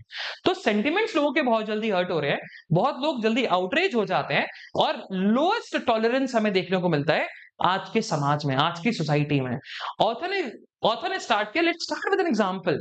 Let's start with an example of a media post by a 24-year-old man. 24 साल के एक लड़के ने सोशल मीडिया पे पोस्ट किया जिसमें उन्होंने मोदी जी को क्रिटिसाइज किया, राइट, जिसमें उन्होंने मोदी जी को क्रिटिसाइज किया। जब पाकिस्तान के साथ सीज फायर हो गई मई 2025 में, तो उन्होंने बोला था कि was this tasteless, right, was this tasteless. और इलाहाबाद हाईकोर्ट ने कुछ और सोचा, तो बेसिकली एफआईआर रजिस्टर्ड की गई, एफआईआर रजिस्टर्ड की गई, जिसमें पता बेंच का क्या कहना था कि भाई इन्होंने मोदी जी के अगेंस्ट बोला है, ऑपरेशन सिंदूर के दौरान क्रिटिसाइज किया, बोला नहीं अगेंस्ट नहीं, criticise, criticise, criticise is something, negatively criticise, criticise is something जब आप उसको बेसिकली परेशान नहीं कर रहे हो, है ना, आप उनकी वर्किंग को बता रहे हो कि आपकी वर्किंग सही नहीं है, राइट, आपने ये काम अच्छा नहीं किया, ये एक्ट अच्छा नहीं किया, पर्सनल अटैक थोड़ी ना कर रहे थे। तो ऑथर ने वही बोला कि बेंच में जब ये केस गया ना, तो उन्होंने बोला कि emotion can not be permitted to outflow to the extent that कि constitutional authority of the country are dragged into the आपका आपका डिसरियोट।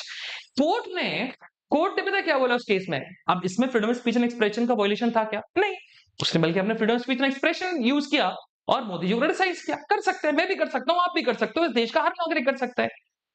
पॉइंट इस बात का है, जब ये कोर्ट में पहुंचा ना, तो कोर्ट ने पता क्या बोला? कोर्ट ने उस अक्यूज से बोला कि मेक श्योर ऑफ दैट कि आपके स्टेटमेंट से ना, आपके स्टेटमेंट से ना लोगों के इमोशंस जो है ना, ऑथर ने बेंच ने सिंपल सी बात बोली कि आपके इमोशंस, आपका इमोशन है कि आप मोदी को क्रिटिसाइज करना चाहते हो, और आपके इमोशंस जो है आपने वो सोशल मीडिया पे लिख दिया, लेकिन these types of emotion allowed नहीं होने चाहिए, परमिट नहीं होने चाहिए, क्योंकि आप परमिट करते हो तो ऐसे केसेस कोर्ट में आ जाते हैं। बताओ।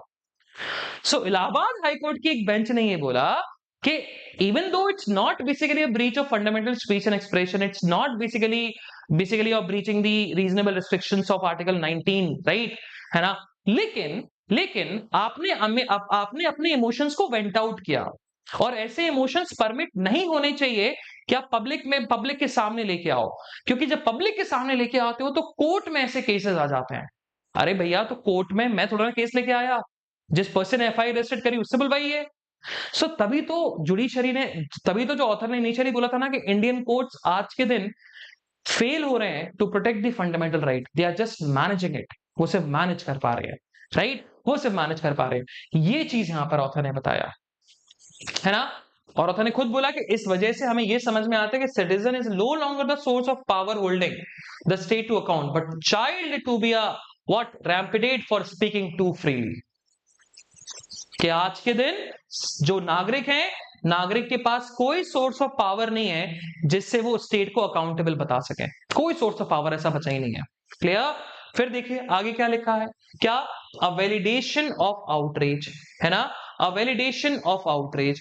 अब यहां पर validation of outreach Kamal Haasan का एग्जांपल दिया गया। अभी कमल हसन की एक मूवी आई है थग लाइफ, और उस थग लाइफ को लेकर उन्होंने ना एक स्टेटमेंट दिया था। उन्होंने ये बोला था कि कन्नड़ा लैंग्वेज जो है, वो Kannada language basically Tamil language से ही निकली है।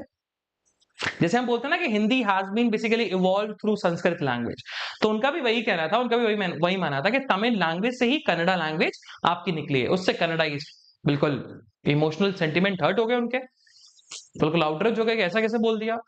तो ये नेगेटिव कुछ नहीं बोला, लेकिन उसके बावजूद भी आप ये देखिए कितना बड़ा स्टेटमेंट बन गया, कमल हसन के एंटी कमल हसन एक्टिविटीज होना स्टार्ट हो गई।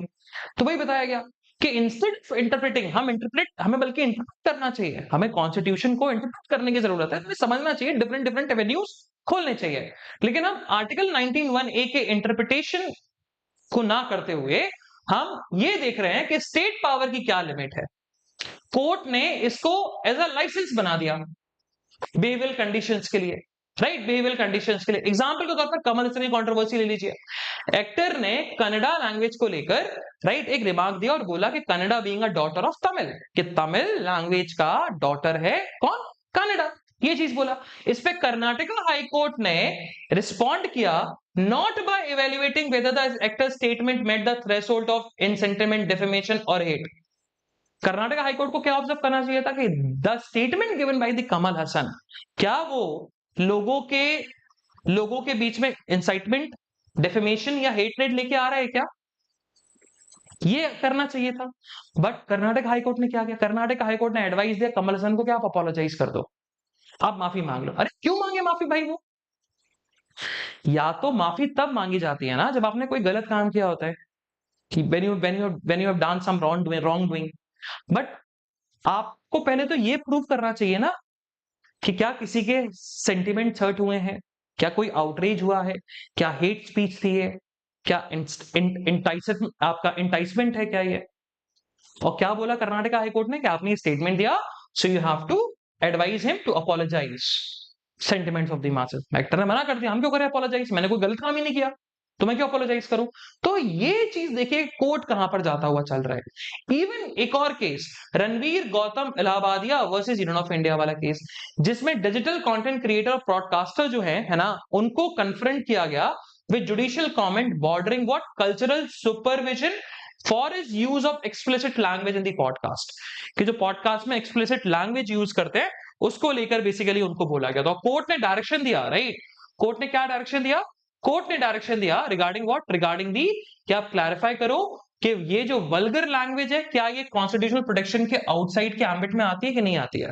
मतलब रणवीर इलाहाबादिया को बेसिकली ये डायरेक्शन दिया गया कि आप जो पॉडकास्ट में आउटरेजियस आप जो लैंग्वेज यूज करते हो, राइट, आप उस पर क्लैरिफाई करिए क्या वो वल्गर लैंग्वेज है कि नहीं, क्या वो वल्गर लैंग्वेज है कि नहीं, राइट, ये चीज बताया गया। इवन एक और प्रोफेसर थे, अरे भाई क्या हो गया,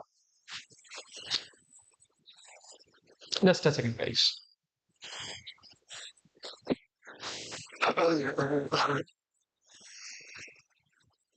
सो बेसिकली अल्टीमेटली ऑथर का जो मेन इंटेंट है ना, ऑथर का जो मेन इंटेंट है इस आपके एडिटोरियल में, उनका यही कहना है कि जुडिशरी बेसिकली लोगों के राइट्स को प्रोटेक्ट नहीं कर पा रही, स्पेसिफिकली कौन सा, freedom of speech and expression को प्रोटेक्ट नहीं कर पा रहा। ये उनका अल्टीमेट कहना है, ये उनका अल्टीमेटली कहना है। क्लियर, ये चीज बेसिकली वो यहाँ पर ऑथर स्पेसिफाई करना चाहते हैं, है ना। चलो देखो वही चीज यहाँ पर बताएगी। इवन अभी अली खान मोहम्मद है ना, अशोका यूनिवर्सिटी के प्रोफेसर, उनको भी ड्रैग डाउन किया गया। तो वो चीज यहाँ पर स्पेसिफाई की गई है कि क्या बेसिकली ड्रैग डाउन किया गया है ना। उन्होंने बेसिकली ऑपरेशन सिंदूर को लेकर दो स्टेटमेंट्स दिए, दो स्टेटमेंट्स ऐसे दिए कि भाई उन्होंने बेसिकली अली खान मोहम्मद ने ये बोला था कि विमेन को भेज दिया, नहीं भेजना चाहिए, है ना, उनका यही मानना था। बट उसको लेकर उनके अगेंस्ट केस फाइल हो गया, ये चीज है। तो ऑथर का यही कहना है, ऑथर इस केस में ना बेसिकली उनका यही मानना और यही कहना है कि आजकल इंडियन कोर्ट बेसिकली लोगों के राइट्स को, फंडामेंटल राइट्स को प्रोटेक्ट नहीं कर पा रहे हैं, वो मैनेज कर पा रहे हैं। और वो एग्जांपल्स वो देते हुए गए, राइट, रणवीर इलाहाबादिया का एग्जांपल दिया, कमल हसन का एग्जांपल दिया, है ना। अभी शश्मिता जो सिंह एसएलएस पुणे की यूनिवर्सिटी की बेसिकली लॉ की स्टूडेंट जो है, उनको अरेस्ट किया गया बंगाल पुलिस के द्वारा, right. So this shows what, this shows the failure of Indian courts, ठीक है। चलो आगे बढ़ते हैं, मूविंग फॉरदर, चलो आगे बढ़े।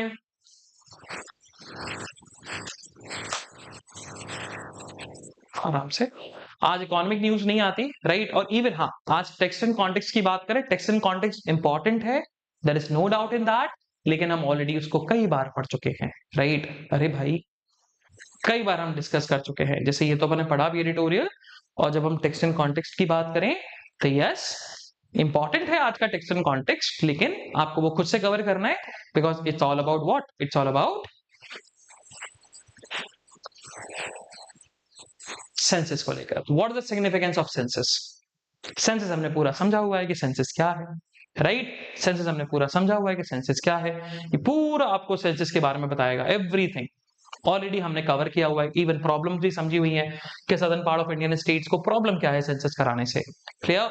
और आज मंडे है तो मंडे के दिन मनी वाइज आता है, मतलब इकोनॉमिक न्यूज नहीं आती, इकोनॉमिक न्यूज नहीं आती, so we directly jump out to the what, we directly jump out to the आपका वर्ल्ड न्यूज। और वर्ल्ड न्यूज की अगर हम बात करें तो वर्ल्ड न्यूज में भी आज ऐसी कुछ न्यूज नहीं है जो बहुत यूनिक और आपको नई नजर आए, है ना। इट्स ऑल अबाउट व्हाट, कि गाजा में अटैक हो गया, ठीक है, और ट्रंप ने लॉस एंजलिस में जो प्रोटेस्टर्स हैं उनके आपके आपके आपके अगेंस्ट अपने मिलिट्री फोर्सेस को भेज दिया, ये चीज बताया जा रहा है, ये चीज है।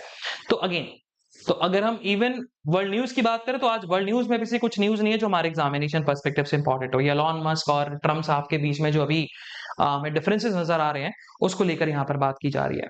So guys, this is what the analysis of today's newspaper, right? So this is what the analysis of today's newspaper. बाकी अपन क्वेश्चन पे जंप करेंगे, है ना, आज के प्रैक्टिस क्वेश्चन पे जंप करेंगे। But before I jump to the practice question, if you guys have any doubt, anything you want to ask, please just do write down in the chat box. Sir, test का timing और कैसे attend करना है please Athar. Basically अगर आप if you are ना offline one, अगर आप ऑफलाइन बैच में हो ना, if you are in the offline LPT institute, so basically आपको वो ऑफलाइन सेंटर खुद टेस्ट देगा और आपको टेस्ट कंडक्ट कराएगा, है ना, बाय टुडे और बाय टुमारो, वैसे by today itself, by Monday. And if you are online one, right, तो आप आपके पोर्टल पे आपका टेस्ट अपलोड होगा, तो पोर्टल पे आपका टेस्ट होता हुआ नजर आएगा, ठीक है, पोर्टल पे आपका टेस्ट होता हुआ नजर आएगा। क्लियर? वो हो जाएगा, आप परेशान मत हो, आपको इन्फॉर्मेशन वो मिल जाएगी, ठीक है। चलो अभी अपन, sir why do nations do naval joint exercise? Basically military या नेवी या आर्मी या एयरफोर्स की जॉइंट एक्सरसाइज इसलिए की जाती है कि वो सिंक्रोनाइजेशन है, कुछ आप हमसे सीखो, हम आपसे सीखें, right? That's what basically exercise का पर्पस होना, एक्सरसाइज का पर्पस होना। चलो, क्योंकि जंग रोज तो होती नहीं है, तो we have to be well prepared, we have to do practice on a wait, time to time practice करना चाहिए, इसलिए एक्सरसाइजेस कंडक्ट कराई जाती हैं, ठीक है। चलिए आगे बढ़ते हैं। Now move on to the what, now move on to the practice question. तो प्रैक्टिस क्वेश्चन की तरफ जंप करेंगे, अरे प्रैक्टिस क्वेश्चन की तरफ जंप करेंगे। ये रहा क्वेश्चन नंबर 1, जल्दी, इजी वन, सिंपल सा पूछ रहा है, delimitation commission is constituted, right, under which article of the Indian Constitution? It's a very simple one. It's a very simple one.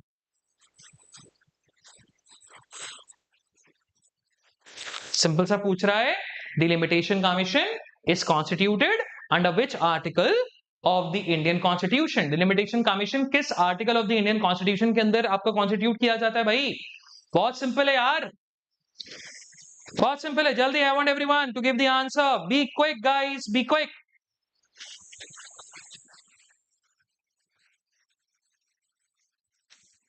Yes,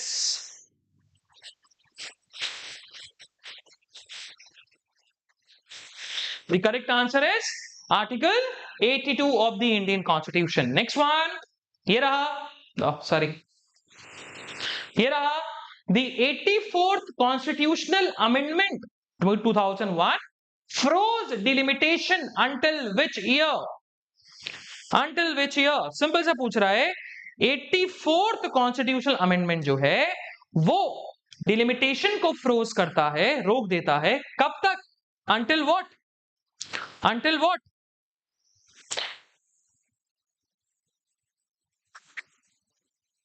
जल्दी, कब तक, किस ईयर तक फ्रोज करता है? दैट इज टिल 2026, है ना, till 2026। Basically 84th constitutional amendment clearly बोलता था, अभी भी बोलता है बेसिकली, अब तो क्या, अब तो क्लैरिफिकेशन मिल भी गया कि डिलिमिटेशन जो होगी ना, डिलिमिटेशन एक्सरसाइज, वो बेसिकली कब होगी? आपका सेंसस आफ्टर 2026 के बाद, है ना। तो जो भी जनगणना 2026 की बात कराई जाएगी, उसके बाद डिलिमिटेशन एक्सरसाइज की बात की जा रही है, राइट, उसके बाद डिलिमिटेशन एक्सरसाइज की बात की जा रही है, ऑलवेज रिमेंबर दैट। चलो नेक्स्ट वन, और अभी हमारा जो सेंसस होगा वो सेंसस 2027 में आएगा ना, तो मतलब उस डेटा के बेसिस पर डिलिमिटेशन होना बिल्कुल जायज है। नेक्स्ट वन, ये रहा, the state, which state basically is likely to gain most Lok Sabha seats in the next delimitation, right? तो next delimitation में सबसे ज्यादा किसको लोकसभा सीट्स मिलेंगी?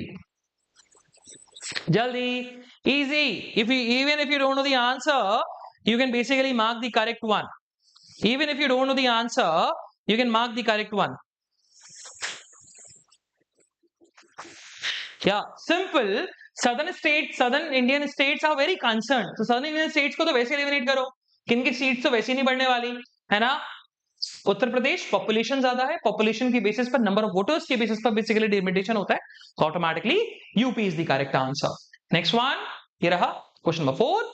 The right to privacy was recognized as a fundamental right under which case?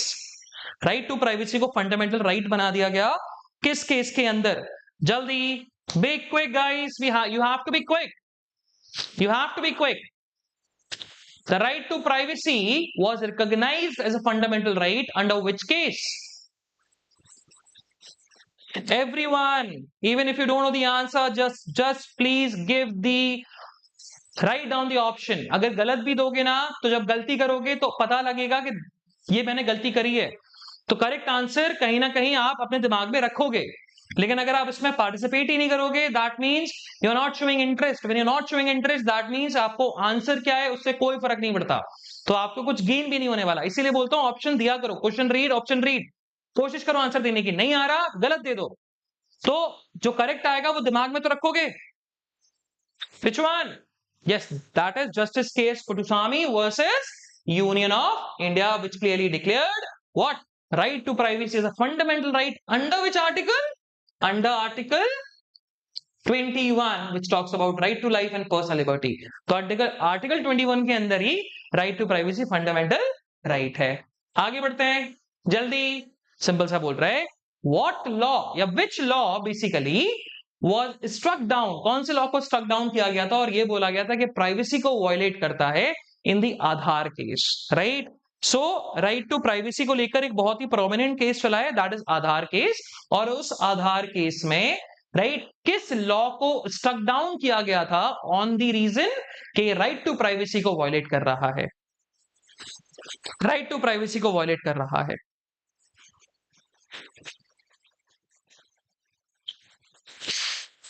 जल्दी,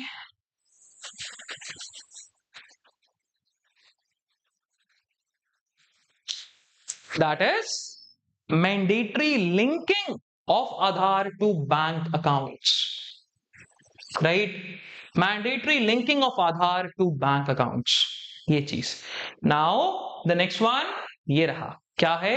The Data Protection Bill 2023, right? जो कि data protection को लेकर, मतलब आपकी जो प्राइवेसी, डिजिटल प्राइवेसी, उसके प्रोटेक्शन को लेकर बताया जाए कि बेसिकली आपके जो ऑनलाइन इंफॉर्मेशन है उसको किस हद तक यूज की जा सकती है और कितनी, कब परमिशन लेनी है, कब परमिशन नहीं लेनी है। तो वो लॉ जो है, मतलब उसका bill basically data protection bill 2023 replace किया गया अर्लियर ड्राफ्ट। कौन सा ड्राफ्ट? रिप्लेस विच अर्लियर ड्राफ्ट?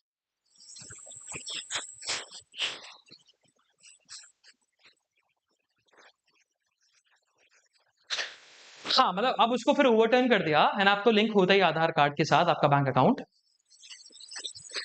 जल्दी, या that was personal data protection bill 2019। तो पर्सनल डेटा प्रोटेक्शन बिल 2019 को रिप्लेस कर दिया गया by this bill, by this bill. और ये जो कमेटी है ना, ये कमेटी बिल नहीं है, ये कमेटी है। इस कमेटी के रिकमेंडेशन पे ही ये दो बिल बने हैं, ठीक है? इस कमेटी के रिकमेंडेशन पे ही ये दो बिल बने हैं और ये अभी एग्जिस्टिंग लॉ है, आईटी एक्ट, अमेंडमेंट नहीं है, आईटी एक्ट 2000, ये अभी एग्जिस्टिंग लॉ है जो आपके डिजिटल जितनी भी चीजें चलती हैं उनको बेसिकली रेगुलेट करता है। Seventh one, Axiom 4 mission. तो Axiom 4 is a private astronaut mission to what? Private astronaut mission to what? Easy one, ये तो आसान है, ये तो बता सकते हैं अपन, ये अपन बता सकते हैं ना कि एक्सियोम 4 मिशन जो है ये प्राइवेट एस्ट्रोनॉट मिशन है to which, to which part? That is simple one, to the international space station. अभी अपन चला रहे थे इसी बात को लेकर कि इंटरनेशनल स्पेस स्टेशन में जाने वाले पहले भारतीय कौन? सुधांशु शुक्ला। और बस वही क्वेश्चन भी पूछा गया, इसका आंसर भी बड़ा सिंपल है, पूछ रहा था first Indian citizen to fly on Axiom 4, Sudhanshu Shukla. As a what? As a pilot, as a pilot, तो एज अ पायलट जा रहे हैं हम लोग। इंडियन एयरफोर्स के बेसिकली आपके वो भी हैं, इंडियन एयरफोर्स के बेसिकली पायलट भी थे इंडियन एयरफोर्स में। Now, the ninth one क्या है? The delimitation freeze controversy linked to what? ये delimitation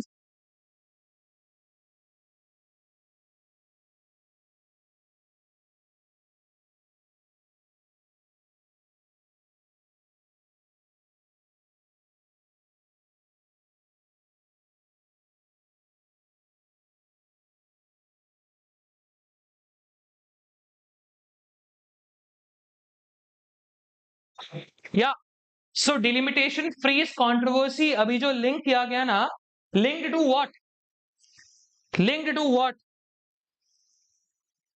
that is north south, what, north south divide over population, है ना, north south divide over population, ये चीज है ना, north south divide over population control को लेकर ये कंट्रोवर्सी थी। नाउ द लास्ट वन ये रहा, right to forgotten under privacy laws allows what, right to forgotten जो है it allows what guys, simple सा question, question number 10 last question, right to forgotten under privacy laws allows what, allows what, right to be forgotten,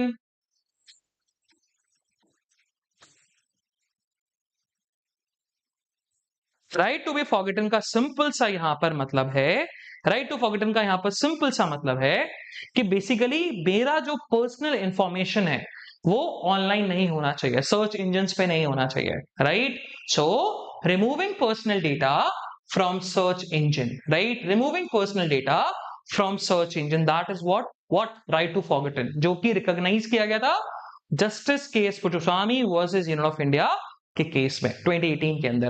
deleting criminal records नहीं, banning social media नहीं, mandating what, data localisation नहीं, it's about right to forget, मतलब कि आपके पास power है कि आप अपना पर्सनल डेटा रिमूव करवा सकते हो ऑनलाइन किसी भी प्लेटफॉर्म से, सोशल मीडिया से, राइट, सर्च इंजन से, एवरीथिंग एवरीथिंग। सो या, so guys, this is what the session is all about, right? This is what the आपका analysis of today's newspaper, that is 9th of June, right, I hope आपको clarity मिली हो, आपको ज्ञान मिला हो। बाकी जब हम कल के एनालिसिस की बात करें तो कल के एनालिसिस में आपको जो 3 टॉपिक यहाँ पर देखने को मिलेंगे, मैंने आपको मणिपुर इशू के बारे में तो पूरा पूरा बताया है ना, तो मणिपुर के वायलेंस जो हुआ उससे रिलेटेड आपके कल क्वेश्चंस पूछे जाएंगे। उसके अलावा आपका पूछा जाएगा किससे, आपका आर्टिकल 19 से, आर्टिकल 19 मतलब योर फ्रीडम ऑफ व्हाट, आपके right to freedom, right to freedom को लेकर। और देयर इज अनदर वन, मैंने आपको एक और टास्क दिया है ना कि वो आपको फिर से रिवाइज करना है, वो क्या रिवाइज क्या दिया मैंने आपको, मैंने क्या टास्क दिया था,